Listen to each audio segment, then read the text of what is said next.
What if everything you thought you knew about money was wrong? What if getting rich has less to do with your IQ, your degree, or the hot stock tip you get, and everything to do with a story you tell yourself, a story shaped by your childhood, by your fears, and by a world you've never even experienced? The truth is, financial success isn't a hard science. It's a soft skill, it's a behavior.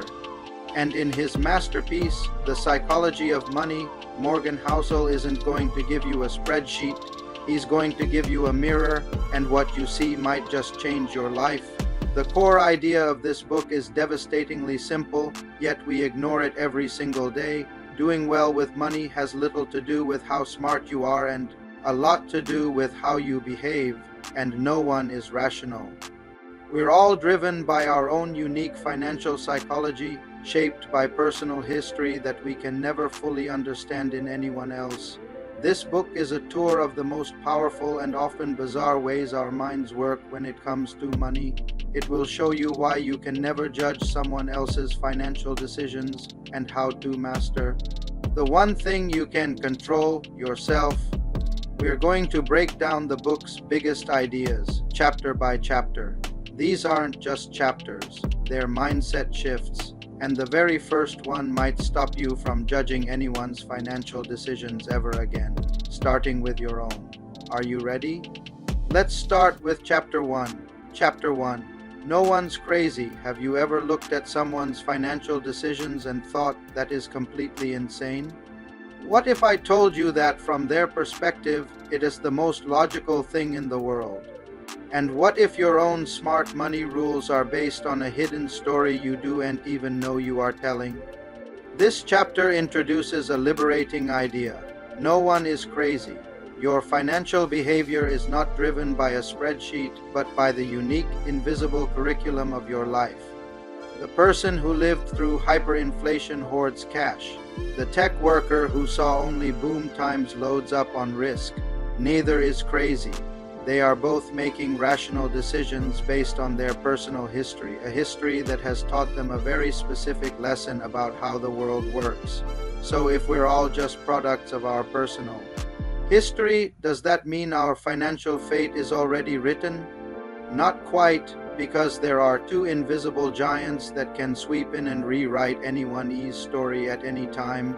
One called luck and the other called risk, and understanding them is the difference between arrogance and wisdom. Chapter 2. Luck and risk. What if I told you that the billionaire you admire might just be the luckiest person in the room, and the person who failed might be the unluckiest? We hate to admit it, but the line between success and failure is often thinner than we think, and it's paved with chance. Luck and risk are the twin siblings that influence every outcome. Think of them as the weather conditions for every financial journey. You can be the best sailor in the world, but if you hit a hurricane, you might sink. A terrible sailor might get blessed with calm seas all the way home. The lesson isn't to give up on sailing, it's to be humble. Acknowledge the role of luck when you succeed, and appreciate the role of risk when you see someone fail. But if luck and risk are always lurking, how do you ever feel safe? How do you know when you've won? There's a dangerous, seductive line that once crossed turns winners into losers. It's the moment you forget the word enough. Chapter 3. Never enough. What is the number? What is the amount of money that would make you finally feel secure, happy, and free? Now, here's the scary part. What if when you got there, it didn't feel like enough? This chapter is about the trap that has destroyed more fortunes than any market crash. Never enough is a disease. Morgan Housel shares brutal stories of people who had everything: money, fame, respect, but lost it all because they couldn't resist the siren song of more. The problem is that the risk you take to get from 10 million to 100 million is often the same risk that can take you from 10 million to zero. The hardest financial skill is not making money, it's knowing when to stop making money. So if enough is the goal, what are we really chasing when we seek wealth? Is it the objects we can buy, Or is it something we profoundly misunderstand about what those objects actually signal? This misunderstanding is so common, it has a name: the man in the car paradox. Chapter 4, the man in the car paradox. Quick test. You see a stranger driving a $250,000 car. What's your first thought? Be honest. Do you think, I want to be friends with that person? Or do you think, I want to be that person? The answer reveals a paradox that keeps us stuck on a hamster wheel. Here's the paradox. No one is as impressed by your possessions as you are. When you see a man in a nice car, you rarely think, wow, what a cool guy. You think, wow, that's a nice car. We don't want the person. We want the status symbol, but the person driving the car often buys it because they think it will make people admire them. They're paying a fortune for a feeling that doesn't exist. This reveals the ultimate question. Are you trying to look wealthy, or are you trying to be wealthy? Because the strategies for these two goals are complete opposites, and confusing them is the fastest way to financial anxiety. Chapter 5, Getting Wealthy vs. Being Wealthy. What if there are two completely different games being played with money? One is loud, glamorous, and gets all the headlines. The other is quiet, boring, and is where true, lasting fortune is actually built. Which game are you playing? Getting wealthy is about taking risks, optimism, and leverage. It's what entrepreneurs and lottery winners do. Being wealthy is the opposite. It's about humility, frugality, and a fear of losing what you have. It's what the quiet millionaire next door does. The catastrophic era is using the tactics of getting wealthy like massive risk when you should be playing the game of being wealthy, which is all about preservation. So if the secret to being wealthy is boring preservation, how do you actually make money grow without taking huge risks? The answer is counterintuitive. You don't need to be right most of the time. In fact, you can be wrong over and over again, as long as you understand the unbelievable power of the extreme outlier, the tail event that makes up for everything else. That's next. Chapter 6. Tails, you win. What if you could be wrong about 90% of your investments and still end up fabulously wealthy? It sounds impossible, but it's the secret behind almost every massive fortune. The key is understanding that in money, the extremes, the tiny, unpredictable outliers drive almost everything. This chapter is about tail events, the few things that account for the majority of results. Think of venture capital. They invest in 100 companies knowing 99 might fail. But the one that becomes a Google pays for all the losses and then some. The lesson for us. You don't need to be right all the time. You just need to be right once and have the courage to let that winner run. The majority of your financial life will be determined by a handful of decisions. But if success is about catching these rare, massive wins, what is the ultimate prize? What are we even working for? It's not the number in your bank account. It's something that money can buy, but that most people trade away in pursuit of more money. Chapter 7. Freedom. What is the ultimate dividend of wealth? It's not the sports car or the luxury watch. It's something far more profound. It's the ability to wake up one morning and say, I don't have to do anything today. That feeling has a name. The book argues that the highest form of wealth is freedom, control over your time, the ability to do what you want, when you want, with who you want, for as long as you want. This is the dividend that never gets old. While people are busy trying to look rich, the truly wealthy are busy buying the one thing they can't get back, their time. Every dollar you save is a vote for a future of more choices and fewer obligations. So freedom is the goal, but how do you actually get there? It's not just about saving money. It's about harnessing a force so powerful it seems like magic. A force that can turn patience into power. Chapter 8. Confounding, compounding. What if the most powerful force in the universe isn't a law of physics, but a principle of patience? Einstein reportedly called it the eighth wonder of the world. But to understand it, you have to overcome a paradox that makes it seem incredibly boring until it's not. This chapter is about the awesome, confounding power of compounding. The magic isn't in the interest rate.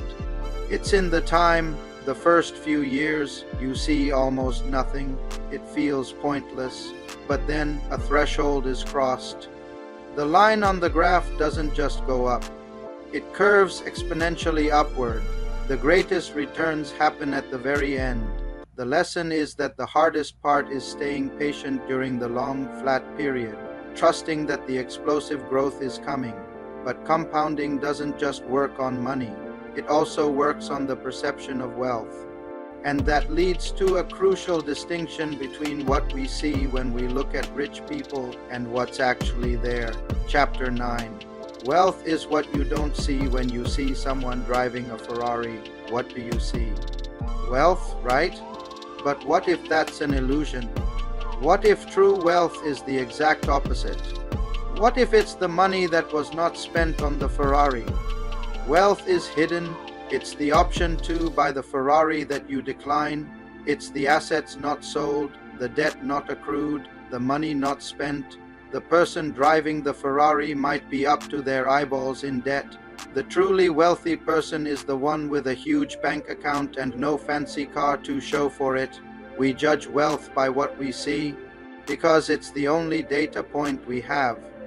But the real measure of wealth is the unsexy, invisible financial assets that give you freedom and options. So if wealth is what you don't spend, what is the single most powerful behavior that builds it? It's not a complex investment strategy. It's the simplest, most boring, and most underestimated financial move of all. Chapter 10. Save money. What is the one financial skill that has nothing to do with investing, requires zero luck, and is entirely within your control? It's so simple that we overlook it, yet it's the foundation of every great fortune. It's the ultimate flex in a world of consumption. The most powerful word in personal finance is save, not invest. Save. Investing is how you grow your money, but saving is how you own it. It's the gap between your ego and your income. It's the embodiment of humility. Saving money isn't just about building a pile of cash. It's about buying flexibility, options, and peace of mind. It's the one sure way to build your margin of safety and create room for error. You can't control the market, but you can always control your savings rate. But wait, if saving is so simple, why does personal finance feel so complicated? Because we're often told to be perfectly rational with our money. But what if aiming for cold, hard rationality is the most irrational thing a human can do? Chapter 11. Reasonable rational. What if the cold, mathematically perfect financial plan is the most dangerous one for you? What if trying to be a perfectly rational robot with your money is a surefire way to make a huge emotional mistake that blows up your entire strategy? This chapter makes a crucial distinction. Rational is what looks best on paper 100 in stocks for maximum returns. Reasonable is what actually works for a human being with emotions and biases. A reasonable plan might include a cash buffer that is not optimal but lets you sleep at night. The best financial plan isn't the one with the highest expected return. It's the one you can stick with through a market crash without panicking and selling. Optimizing for real-world behavior beats optimizing for spreadsheet logic every time. But if our plans need to be built for human frailty, how do we prepare for a world that is fundamentally unpredictable? How do we plan for the one thing we can always count on, the unexpected? Chapter 12. Surprise. What if the most important events in history, the ones that make or break fortunes, are not the slow, predictable trends, but the sudden, shocking surprises that no one saw coming? What if being surprised is the only thing we can truly expect? This chapter is about surprise. The idea that the world is ruled by the improbable, black swan events, those rare and high-impact surprises, dictate more of our financial lives than the steady progress we plan for. The lesson isn't to try and predict these surprises, that's impossible. It's to build a financial life that is robust enough to withstand them. History is largely the story of surprises, and the people who survive them are not the smartest forecasters, but the most resilient adapters. So how do you build that resilience? How do you create a plan that can survive a world full of surprises? It requires embracing one thing that most people see as a weakness, but is actually your greatest strength. Chapter 13: Room for Error. What is the most important part of a bridge? It's not the materials or the design, it's the extra capacity, the margin of safety built in to handle a load no one expects. What if the most critical part of your financial plan is the unused part? Room for error is the theme of this chapter. It's the acknowledgement that the future is uncertain and your own forecasts will be wrong. This margin of safety means saving more than you think you need, investing more conservatively than necessary, and avoiding debt. This buffer isn't inefficient. It's insurance. It's what allows you to stay in the game long enough for compounding to work without being forced to sell your assets at the worst possible time because of an unexpected job loss or emergency. This room for error gives you the patience to be a long-term investor, but it also highlights a dangerous blind spot we all have. We create plans for the future assuming one thing will remain constant, but it never does. We forget that we will change. Chapter 14: You'll change. Think about who you were 10 years ago, your goals, your tastes, your beliefs. Now try to imagine who you'll be in 20 years. It's impossible, right? So why on earth would you lock yourself into a financial plan that assumes you will stay the same person forever? The greatest enemy of your financial plan is the person you will become. We dramatically underestimate how much our goals and desires will change over time. The 25-year-old who wants to retire on a beach might become a 50-year-old who finds that boring and wants to start a charity. The most effective financial plans aren't rigid, they are flexible. They are built not for a single, predictable future, but for the wide range of futures that your evolving self might want. They prioritize, keeping your options open. But this flexibility, this room for error, and the ability to adapt to a changing world, it all comes at a cost, and understanding the true nature of that cost is the final step to making peace with money. Chapter 15: Nothing's free. What if every single financial strategy, every winning investment has a hidden price tag? And what if the people who succeed are simply the ones willing to pay a cost that everyone else is desperately trying to avoid? Morgan Housel delivers a brutal but liberating truth. Nothing is free in the market.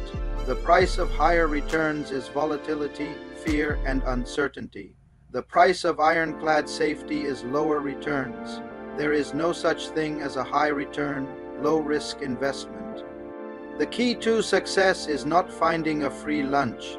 It is to honestly acknowledge the price of each strategy and decide which one you are personally willing to pay. The most miserable investors are the ones who want the returns of stocks but can't stomach the price of volatility. They are trying to get something for nothing, but knowing your own price is only half the battle. The other half is fighting off an invisible force that constantly tricks us into paying for things we don't even want. This force is the reason we buy things we can't afford to impress people we don't even like. Chapter 16: You and me. Why do we so often find ourselves chasing financial goals that deep down don't actually matter to us? It's because we're not just playing our own game, we're also playing a game for an audience, and we are constantly, unconsciously copying each other. This chapter tackles the powerful force of social comparison. We don't derive our goals from internal values alone. We graft them from the people around us.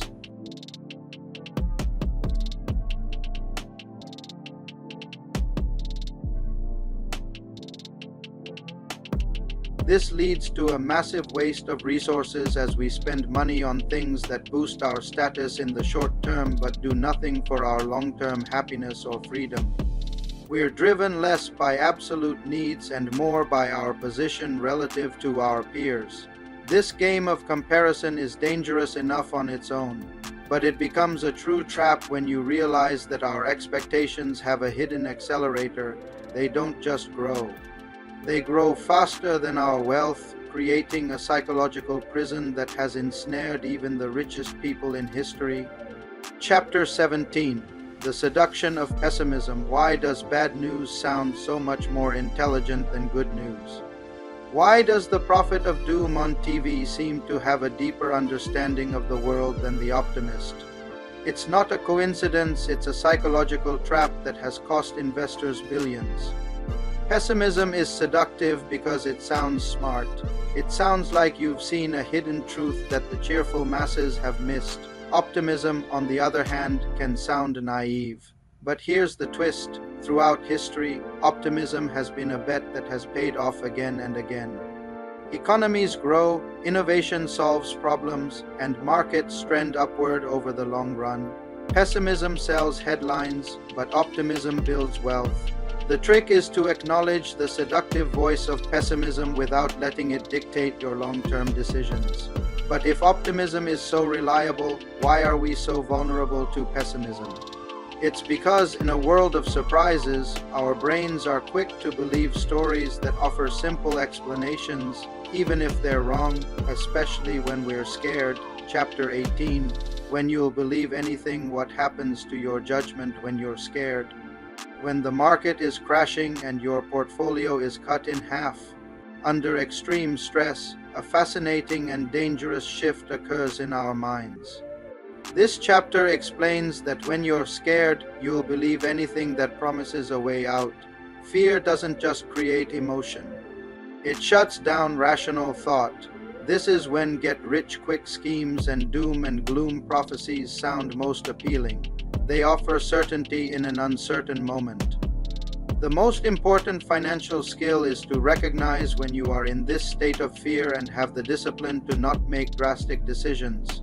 The plan you made when you were calm is almost always better than the reaction you have when you are terrified. So we've covered the entire map: luck, risk, behavior, freedom, and the mental traps we face.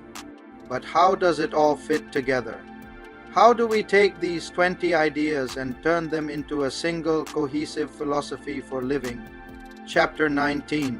Altogether now, what does it look like when you combine all these lessons? What does a life well lived, from a financial psychology perspective, actually resemble? It's not about a number. It's about a state of being. This chapter doesn't introduce a new idea.